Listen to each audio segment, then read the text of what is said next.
Hotel number 308 આપણે school બનેલી છે, બાજુમાં કોમન પ્લોટ છે।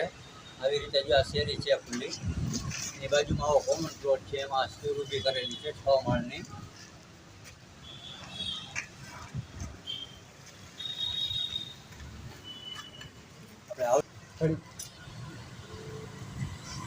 હાઉસિંગ બોર્ડમાં રજૂઆત કરેલી છે, કોર્પોરેશનમાં રજૂઆત કરેલી છે, કોઈ કાંઈ જવાબ દેતું નથી। પછી અહીંના કોર્પોરેટર છે દિનેશભાઈ જલ્લુ, અહીંના કહેવાથી સ્કૂલ બનેલી છે, એની માસીની છોકરી રોનીબેન ડાંગર એને સ્કૂલ બનાવેલી છે। તમે ફરિયાદ કરી છે, એનાથી તમને શું જવાબ મળેલો છે? એનો જવાબ કાંઈ મળેલો નથી। કોર્પોરેશન કે હાઉસિંગ બોર્ડમાં જાઓ, હાઉસિંગ બોર્ડ કે કોર્પોરેશનમાં જાઓ, કોઈ કાંઈ જવાબ દેતું છે નહીં, બરોબર। આ બધા પૈસા ખાઈ લીધા। તમારી શું માંગ છે? આ બાળવાની છે, તમારે હવે ક્યાં જવાબ લેવા જાઓ, શેરી ખુલ્લી કરાવો। ભાઈ આપનું નામ, આપના એરિયાનું નામ, આપના કોર્પોરેટરનું નામ, તમારો શું પ્રશ્ન છે? આપણે શેરી ખુલ્લી કરાવવાની છે। કેમ શેરી ખુલ્લી કરાવવાનો? શેરી બંધ કરેલ છે। કઈ રીતે?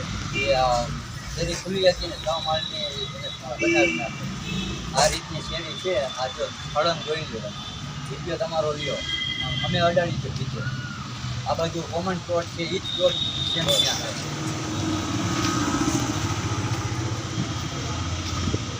તમે આ પ્રશ્નને લઈને કોઈને ફરિયાદ કરેલી? હાઉસિંગ બોર્ડમાં કરેલી છે, પછી કોર્પોરેશનમાં કરેલી છે, મુખ્યમંત્રીને કરેલી છે, બધી અરજી કરેલી છે, પણ કોઈ કાંઈ જવાબ દેતું નથી। જવાબમાં શું આપે? કોર્પોરેશન એમ કે હાઉસિંગ બોર્ડમાં જાઓ ને હાઉસિંગ બોર્ડ કે કોર્પોરેશનમાં જાઓ, કોઈ જવાબ દેતું નથી। બે મિલી ભગત છે। તમારું કહેવાનું હવે શું છે આગળ શેરી કાર્યવાહી? પાડવાની છે, અમારે ક્યાં જવાબ લેવા જાઓ? શેરી પાડવાનું એટલે કે ખુલ્લી કરાવી છે? ખુલ્લી કરાવવાની છે। અને બીજું શું હતું બાજુમાં?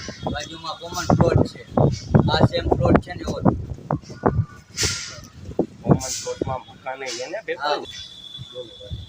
મકાન ને સ્કૂલ બે છે ભેગું કોમન પ્લોટમાં। હા, તમારી માંગ હવે છે શું? હવે ખુલ્લી કરાવો શેરી, ખુલ્લી કરાવો। હા। 5 વર્ષ ત્યાં બંધ છે, કોઈ કાંઈ જવાબ દેતું નથી। અંદાજે 5 વર્ષ ત્યાં ચણતર કામ ને બધું કામ હતું, 5 વર્ષ તો તે પહેલા કોઈ વિરોધ ના કરેલો? ના, વિરોધ કોઈ કરેલા છે, પણ કોઈ કાંઈ જવાબ જ નથી દેતું। ભાજપની સરકાર છે,